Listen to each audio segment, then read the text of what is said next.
BJP अध्यक्ष JP Nadda आज से 2 दिवसीय हरियाणा दौरे पर रहेंगे। जेपी नड्डा का ये दौरा बेहद खास है। कैथल में रैली के दौरान जेपी नड्डा ने कार्यकर्ताओं के बीच जीत का मंत्र साझा किया।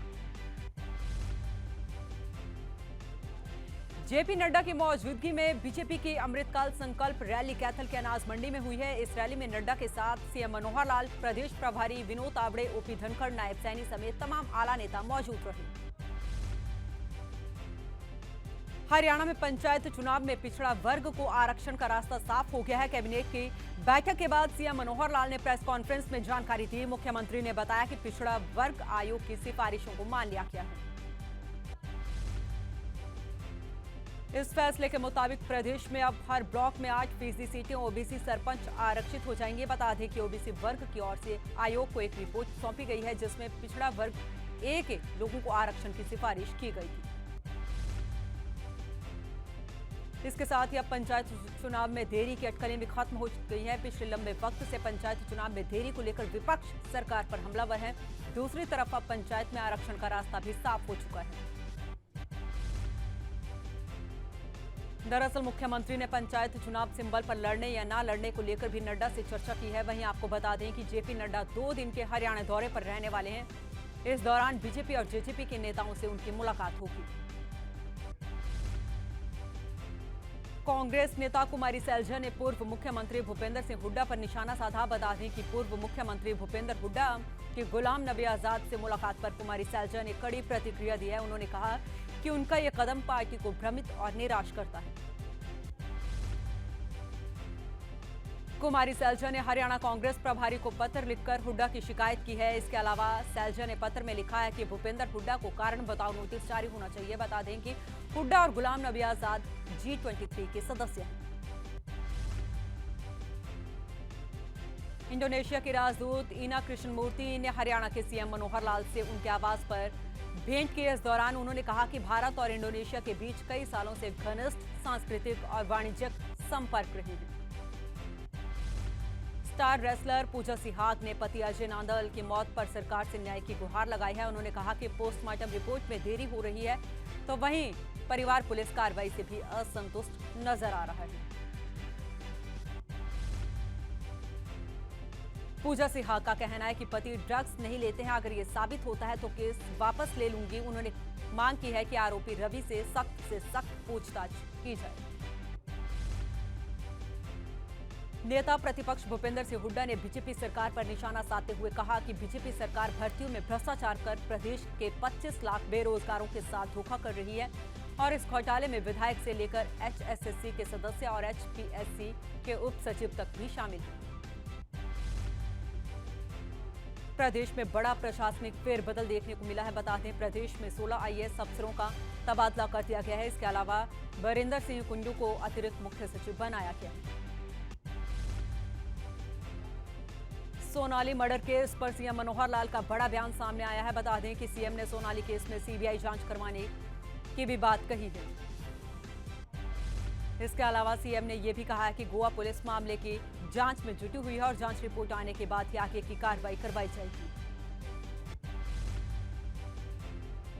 हरियाणा में सोनाली मर्डर केस में जांच का तीसरा चरण शुरू हो गया। आपको बता दें कि गोवा पुलिस हिसार में अलग अलग जगह पड़ताल करने के बाद आज गुरुग्राम पहुंचेगी। इसके अलावा सोनाली के गुरुग्राम वाले फ्लैट पर छानबीन होगी। बताया जा रहा है कि इस मौके पर पुलिस के साथ सोनाली के परिजन भी मौजूद रहेंगे। तो वहीं सोनाली हत्या मामले में सुधीर सांगवान ने बड़ा खुलासा करते हुए बताया कि सोनाली और सुधीर लिव इन में रह रहे थे। वहीं बीजेपी प्रदेश अध्यक्ष ओपी धनखड़ ने सोनाली के फार्म हाउस पर उनके परिवार से मुलाकात कर शोक जताया। इस दौरान उन्होंने कहा कि सीएम ने परिवार को न्याय दिलाने का आश्वासन दिया है।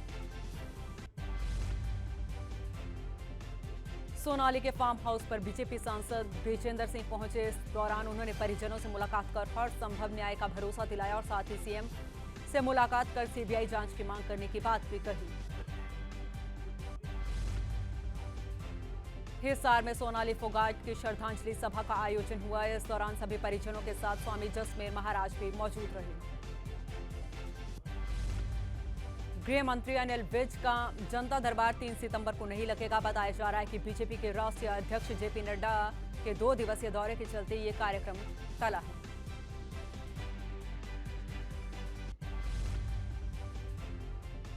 हरियाणा मंत्रिमंडल की बैठक। ओबीसी को आरक्षण मिलने पर पूर्व मंत्री अशोक अरोड़ा ने कहा कि हम सरकार के इस फैसले का स्वागत करते हैं। आपको बता दें कि प्रदेश में अब हर ब्लॉक में 8% सीटें ओबीसी सरपंच के लिए आरक्षित हो जाएंगी। पंचायत चुनावों के मद्देनजर पंचायत और विकास विभाग के मुख्य सचिव अनिल मलिक ने 3 सितंबर को सभी अधिकारियों की बैठक लेंगे। इस बैठक में सभी जिला उपायुक्त, एडीसी, जिला परिषद के सीईओ, एसडीएम, डीडीपीओ और बीडीपीओ वर्चुअली हिस्सा लेंगे। अंबाला में गन्ना के बकाये पेमेंट और धान में आई बीमारी सहित अन्य कई मांगों को लेकर किसानों ने सरकार के खिलाफ एक बार फिर प्रदर्शन किया। बता दें कि किसानों ने अंबाला के नारायणगढ़ में आयोजित किसान महापंचायत में बड़ा फैसला लेते हुए मुख्यमंत्री आवास के घेराव का ऐलान भी कर डाला। वहीं किसानों का कहना है कि अगर समय रहते सरकार उनकी मांगों पर गौर नहीं करती है तो 12 सितंबर को संयुक्त किसान मोर्चा के बैनर तले प्रदेश भर के किसान सीएम आवास का घेराव करेंगे। पूर्व शिक्षा मंत्री गीता भुक्कल ने भाजपा अध्यक्ष ओपी धनखड़ को निशानों के घेरे में लेते हुए कहा कि कांग्रेस ने कभी भी सत्ता में रहते हुए ईडी और सीबीआई का दुरुपयोग नहीं किया है और अगर धनखड़ पर आय से अधिक संपत्ति मामले में छापा पड़ जाए तो वह मुसीबत में फंस सकते हैं। पंचकुला सेक्टर 9 की रेडी मार्केट में गुरुवार रात भीषण आग लग गई। इस आग में करीब 100 दुकानें पूरी तरह से जलकर राख हो गई। आपको बता दें कि आग पर काबू पाने के लिए मौके पर 10 से ज्यादा दमकल विभाग की गाड़ियों ने करीब 5 घंटे की कड़ी मशक्कत के बाद काबू पाया। तो वहीं स्थानीय विधायक ज्ञानचंद गुप्ता ने इस मामले पर लोगों को आश्वासन दिलाते हुए कहा कि सरकार पीड़ितों की हर संभव मदद करेगी। फिलहाल आग लगने के कारणों का पता नहीं चल पाया है। दादरी के टोडी गांव में एक निजी स्कूल बस में आग लग गई। बताया जा रहा है कि बस में 15 बच्चे सवार थे जिन्हें सुरक्षित बाहर निकाल लिया गया है। वहीं सूचना मिलने पर दमकल विभाग और पुलिस मौके पर पहुंची और आग पर काबू पाया गया। बाद में जांच शुरू कर दी गई है। वहीं बताया जा रहा है कि बस में शॉर्ट सर्किट के चलते ये हादसा हुआ। पानीपत जिले के मतलोड़ा खंड के पंचायती राज के उपमंडल अधिकारी की गाड़ी रुकवाकर धमकाने का मामला सामने आया है, जिसका वीडियो जमकर वायरल होता नजर आ रहा है। बताया ये भी जा रहा है कि ठेकेदार ने अधिकारी से जबरन फर्जी बिलों पर भी साइन करवाया। तो वहीं पीड़ित अधिकारी ने इस पूरे मामले की शिकायत पुलिस को दे दी है। फिलहाल पुलिस ने पीड़ित अधिकारी की शिकायत पर केस दर्ज कर जांच शुरू कर दी है। करनाल में एचएसवीपी के जेई और पटवारी को रिश्वत लेते हुए गिरफ्तार किया गया है। विजिलेंस ने 55,000 की रिश्वत लेते आरोपी को रंगे हाथों पकड़ा है। बता दें कि रिश्वत लेते हुए विजिलेंस की टीम ने 2 दिन में 3 अधिकारियों को गिरफ्तार किया। सीएम फ्लाइंग की टीम ने चरखी दादरी की नई सब्जी मंडी में छापेमारी के दौरान भारी मात्रा में पॉलीथीन और सिंगल यूज प्लास्टिक बरामद किया। आपको बता दें कि इस छापेमारी के दौरान किराना स्टोर की कई दुकानों से करीब 3 क्विंटल पॉलीथीन और डिस्पोजल गिलास मिले हैं। वहीं भिवानी के लोहारू में विजिलेंस विभाग की टीम ने एक पटवारी को रिश्वत लेते हुए रंगे हाथों पकड़ा है। दरअसल दुकान का दोबारा नक्शा बनवाने के नाम पर पटवारी रिश्वत मांग रहा था, जिसे विजिलेंस की टीम ने मौके से रंगे हाथों गिरफ्तार किया। प्रदेश भर से आढ़ती एसोसिएशन 10 सितंबर को ई ऑक्शन सहित अन्य मांगों को लेकर बैठक करेंगे। इस बैठक में आढ़ती एसोसिएशन के सभी पदाधिकारी हिस्सा लेंगे। इसी के साथ मांगे पूरी न होने पर आढ़ती एसोसिएशन ने आंदोलन करने की धमकी भी दी है। यमुनानगर में हरियाणा विधानसभा पिटीशन कमेटी की अहम बैठक हुई। इस बैठक में कई विधायकों ने हिस्सा लिया और जिले में विकास के रुके कामों पर चर्चा हुई। इसके अलावा कमेटी के चेयरमैन ने एजेंसियों के खिलाफ सख्त कार्रवाई के निर्देश भी दिए। गुरुग्राम के भोड़ाकला गांव में आपसी रंजिश के चलते एक युवक की गोली मारकर हत्या कर दी गई है। बताया जा रहा है कि मृतक युवक गुरुग्राम में स्क्रैप का बिजनेस करता था। फिलहाल पुलिस ने मामले की जांच शुरू कर दी है और आरोपियों की जल्द गिरफ्तारी का दावा कर रही है। फरीदाबाद के मुजेसर इलाके में आपसी रंजिश के चलते पड़ोसी ने पड़ोसी को गोली मार दी, जिसमें एक युवक को गोली लग गई। बताया जा रहा है कि पीड़ित युवक ने आरोपियों के खिलाफ फेसबुक पर गाली गलौज करने पर साइबर सेल में शिकायत भी की हुई है। फिलहाल पीड़ित को नजदीकी अस्पताल में भर्ती करवाया गया है और पुलिस ने परिजनों की तहरीर पर मामला दर्ज करते हुए जांच शुरू कर दी है। जींद में विजिलेंस टीम ने बड़ी कामयाबी हासिल करते हुए शिक्षा विभाग के डेटा असिस्टेंट को 2 लाख की घूस लेते रंगे हाथों गिरफ्तार किया है। बताया जा रहा है कि आरोपी ने कागजातों में निजी स्कूल की कमियां सही करने की एवज में रिश्वत मांगी थी। फरीदाबाद में एथलीट प्रियांशु की हत्या मामले में पुलिस ने एक आरोपी को गिरफ्तार कर लिया है। इस गिरफ्तारी में पुलिस ने खुलासा करते हुए बताया कि आरोपी भी एक एथलीट है और दौड़ में प्रियांशु से पिछड़ जाने के चलते उसने प्रियांशु की हत्या की। करनाल सीडब्ल्यूसी कार्यालय में एक परिवार में आपसी विवाद के चलते मारपीट का मामला सामने आया है, तो वहीं मामले को बढ़ता देख सीडब्ल्यूसी कर्मचारियों ने इसकी सूचना पुलिस को दी। सूचना मिलते ही पुलिस मौके पर पहुंची और जांच शुरू कर दी।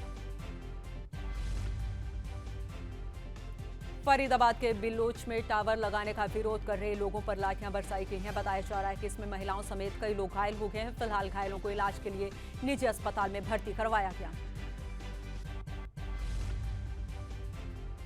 आपको बता दें कि इस दौरान पीड़ितों ने पुलिस पर गंभीर आरोप लगाते हुए कहा कि शिकायत के बावजूद भी पुलिस कोई उचित कार्रवाई नहीं कर रही है।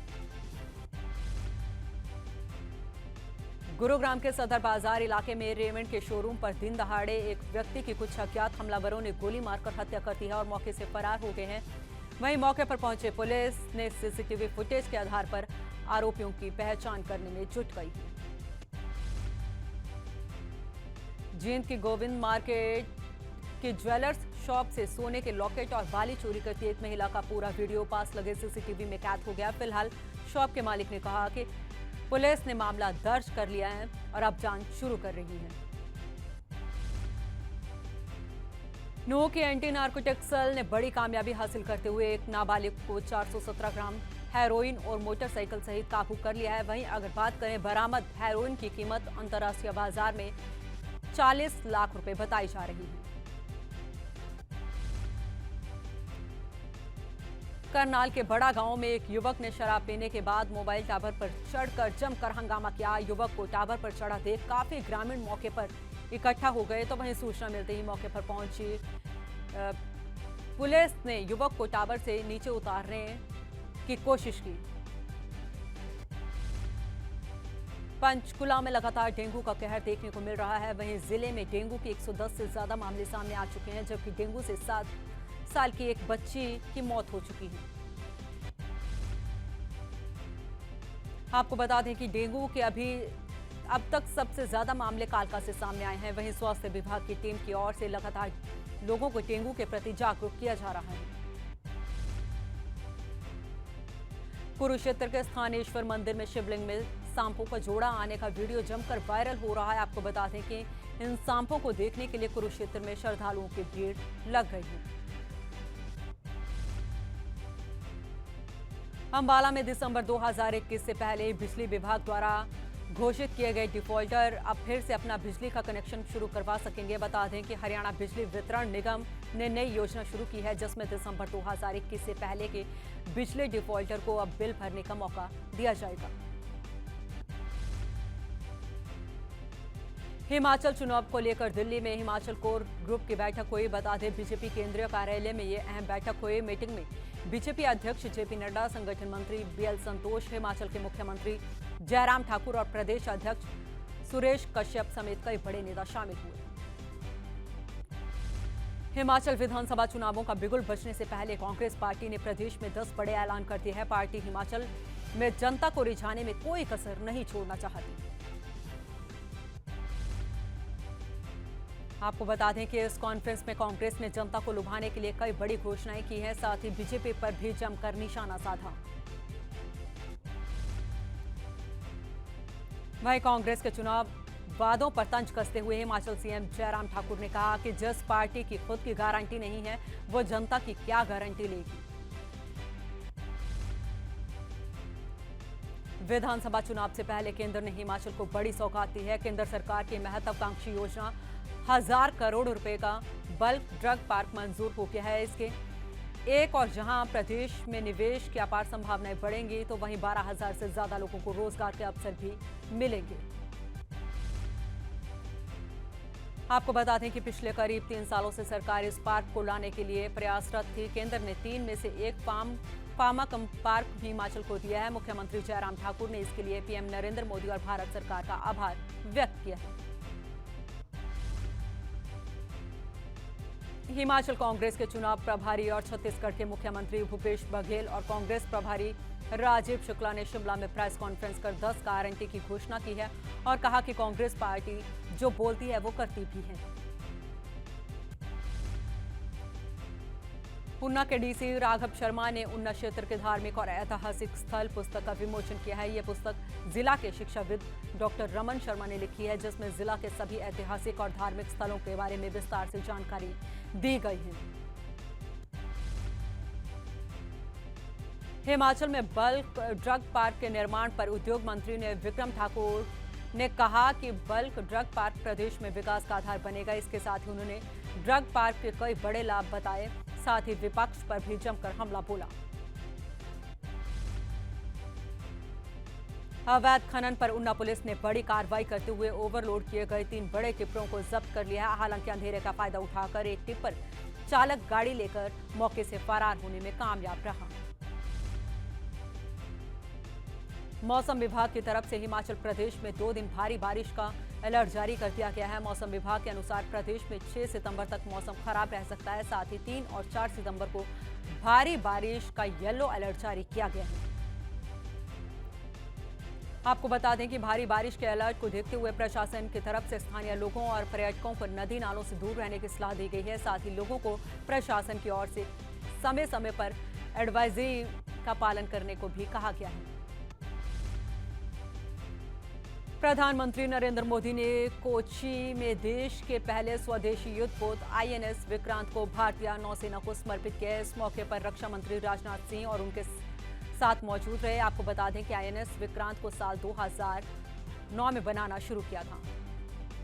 केरल के कोचिन शिपयार्ड पर तैयार किए गए इस विमान वाहक पोत के निर्माण में 20,000 करोड़ रुपए की लागत आई है।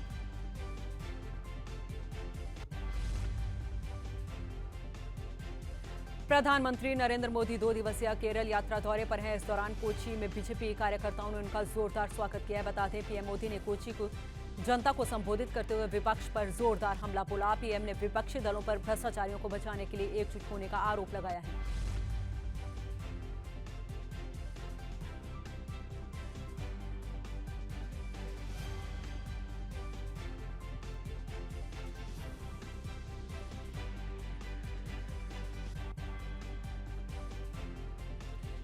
देश में महंगाई की मार झेल रही जनता को महीने के पहले दिन बड़ी राहत मिली है।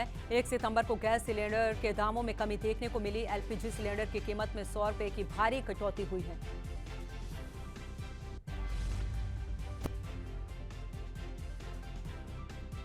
हालांकि सिलेंडर पर कटौती की गई है। 14 किलो वाले घरेलू एलपीजी सिलेंडर पुराने दामों पर ही मिल रही हैं।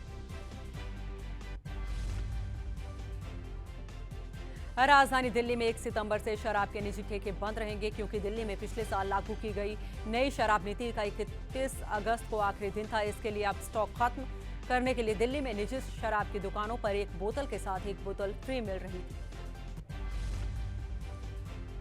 कांग्रेस सांसद और पार्टी के बाकी नेता मनीष तिवारी ने कांग्रेस अध्यक्ष चुनाव की प्रक्रिया पर सवाल उठा दिए हैं। उन्होंने मतदान करने वाले प्रतिनिधियों की सूची सार्वजनिक करने की मांग की है। इससे पहले आनंद शर्मा भी सीडब्ल्यूसी की बैठक में मतदाता सूची पर सवाल उठा चुके हैं। आपको बता दें कि लंबे अरसे बाद एक बार फिर कांग्रेस अध्यक्ष पद के लिए चुनाव की तैयारियां शुरू हो चुकी हैं। 17 अक्टूबर को इसके लिए चुनाव होगा और 2 दिन बाद कांग्रेस को नया अध्यक्ष मिलने की उम्मीद है। देश के गृह मंत्री अमित शाह 10 सितंबर को राजस्थान दौरे पर रहेंगे। इसी दिन अमित शाह मुख्यमंत्री अशोक गहलोत के गृह जिले जोधपुर में ओबीसी मोर्चा की राष्ट्रीय कार्यकारिणी की बैठक में भाग लेंगी।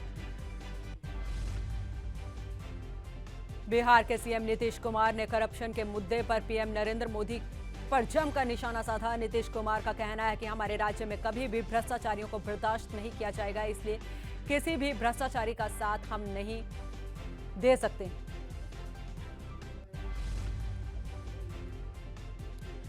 दरअसल केरल दौरे पर गए पीएम मोदी ने एक रैली को संबोधित करते हुए विपक्षी दलों पर भ्रष्टाचारियों को बचाने के लिए एकजुट होने का आरोप लगाया था।